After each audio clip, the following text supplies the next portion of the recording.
Man, he goes off on Cam Coleman and Deuce Knight.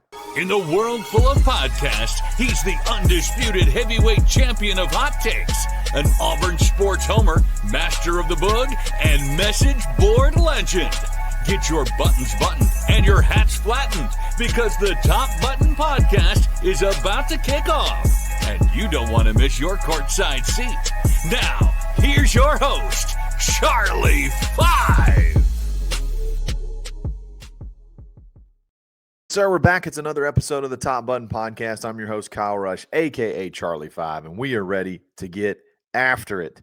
Man, I know they're gone and probably are tired of talking about it, but Cole Cubelic had a very viral rant from yesterday that we got to break down. We're going to listen to it, and I'm going to give my thoughts. Some people have been texting me, asking me what my thoughts are on it, so we're going to do that. We're going to talk about replacing both of these guys, kind of calling back to some of the things that Cole says in the video. And I want to just go ahead and jump right in because it's a longer video. It's 2 minutes. Here we go. The obsession with attempting to build a team on two individuals that have had limited time proving themselves and have shown some clown tendencies in doing so is beyond irresponsible, is beyond ignorant, and is just flat out flawed. But then you go out and you wear pink ski masks to be different from everybody else on the team. That's the guy that's going to take the reins and pull the program? We're going to sit around and cry about a guy that's got less than 100 catches in 2 years. We're going to sit around and cry about a guy that's played in one game. You got to stop. You got to stop. No player cripples a program when they leave. Not a single one. Not to the draft, not to the portal, not to Enterprise Rent-A-Car to start a career. None of them cripple a program when they leave. And if your mindset is of so, that is a loser brain. That is a loser take.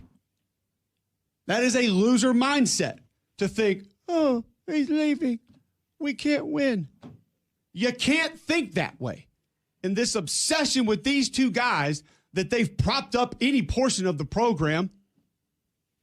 What games did Auburn win because of two said players? Mercer. I'll wait. Mercer. Congratulations.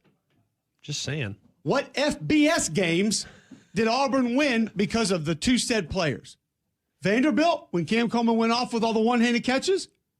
Give me 20 Jeremy Bernards before one Cam Coleman. Sorry, I know that hurts people's feelings. I know I'm probably really mean for saying that. You know what? I'll go use another Auburn example. Give me 1,000 Courtney Taylors before one Cam Coleman. Hell, I'll take Duke Williams before I'll take him. Whoa. I'd do to stab you in the throat to catch a football. I don't care. I want him on my team. There you go. So that was the viral clip from yesterday. And look, I want to start off by saying this. There's a lot of sentiments there that I agree with, okay? But I want to give Auburn fan, especially my listeners and several of the folks that I've seen around, I want to give Auburn fan a little bit of grace here because I think for the most part, Auburn fans have handled this really well. Now, had Cam Coleman gone to Alabama, things could be totally different. But I think for the most part, you guys correct me if I'm wrong. I'm reading my comments. I'm looking at social media. I'm reading a lot of the message boards. For the most part, I don't feel like there is this huge swath of Auburn fans that think the world's over because we lost Cam Coleman and Deuce Knight. Now, do I think there are some out there? Absolutely. There's going to be a fraction of a fan base that thinks a particular way across the board for everyone. And so for that particular part of it, I think I'm going to give Auburn fans some grace. Now, for that percentage that maybe is of that mindset that Cole's talking about, I mean, I simply I simply would ask, what game do you feel like Auburn won simply because of these guys? The production, and some of it may not even be all on them. He mentioned loser antics or crazy antics or things like that. Look, more so of this to me is pointed towards Deuce than it is towards Cam. But, there were some times with Cam where it's like the watch thing seems to be something that a lot of people talk about. Why are we wearing watches on the field? That seems, and not only are we wearing a singular watch, one watch would be kind of, it seems to be overkill to me. A lot of times we're wearing two watches. There is nothing about that. There's nothing about wearing two watches that makes you better at football. That is nothing more than, hey, look at me, I have two watches on. Now, I thought for the most time when Cam was here, it was maximum effort. Okay? There were, you go watch practice when he does the one-on-ones, he doesn't shy away from contact. He didn't shy away from the competition. And bless his heart, man, for whatever reason, this offense, and I love them. I don't know that I love the whole offense being predicated around it, but the whole dang offense he was in was run out there and throw it up, and we're going to have a 50-50 contested catch. I don't necessarily, I'm not crazy about that as a philosophy. I love it down around the end zone. But he would not shy away from that. But sometimes you do ask yourself, when I'm worried about my watches, when I'm worried about what I look like, does that keep me distracted from, hey, maybe in Oklahoma, against Oklahoma, I drop one right in my hands because I'm not all the way focused on football. I'm focused on how I look. Or I know this particular route against Oklahoma again, I know this particular route is not necessarily going to come to me 9 times out of 10. So maybe I'm not going to give it 100% because I'm not worried about so much about football. I'm worried about how I look. Or maybe on a critical drive, I'm not all the way locked in. And when I make a play, I need to be getting out of bounds, but I'm trying to stretch and get extra yardage in the field of play because I'm not all the way locked in and I end up getting the ball knocked out. Then you got some of the Deuce stuff. Hey, I'm going to be a leader of a team, but every time I get my feelings hurt, I'm going to delete all my Auburn stuff off social media, and I'm going to kind of get off my jollies by watching the reaction to that through my recruitment, through, again, it seemed like every other week while I was at Auburn. There were a lot of things there that I agree with Cole that I think led to missed opportunities, that led to maybe contributing to some of the lack of production. I totally get all that.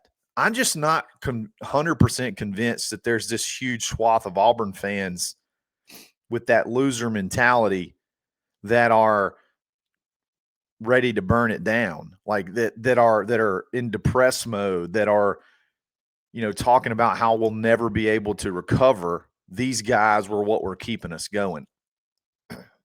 I don't know the context around that whole episode, so maybe there was something before that they were reading, whether it be social media post, a caller. I don't know.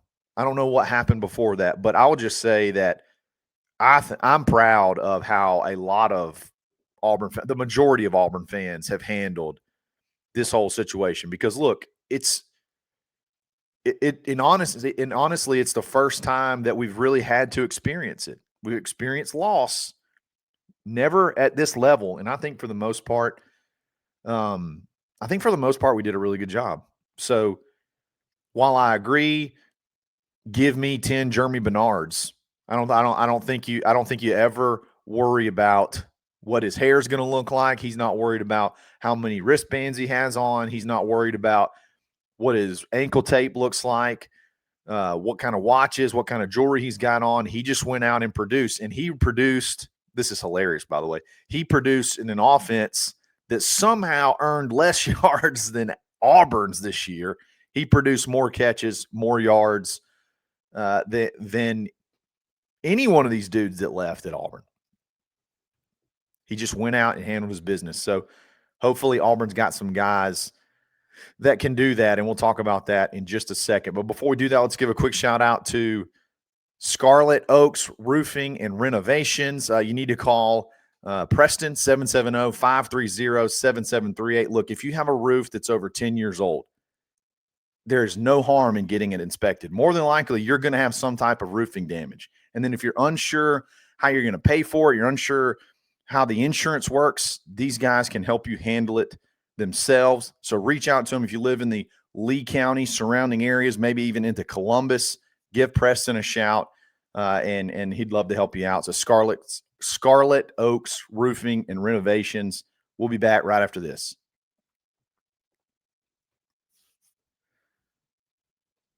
Let's talk specifically about both of the guys that were in question, okay? And Cam Coleman first.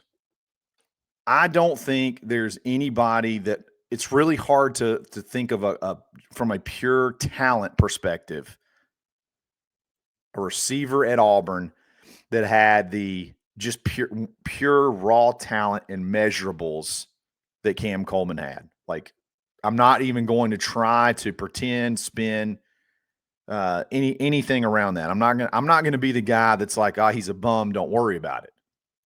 From a raw talent perspective, I mean, look, 6'3", 200.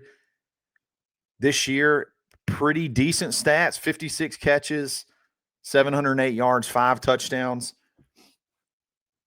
I'm not going to pretend that like that's going to be easy to go from a talent to talent perspective. That's going to be tough to replace, okay? But production is production. And production can be a function of the offense. But just like I gave you an example with Jeremy Bernard, that was an offense that earned less yards than Auburn's offense this year, but he produced more.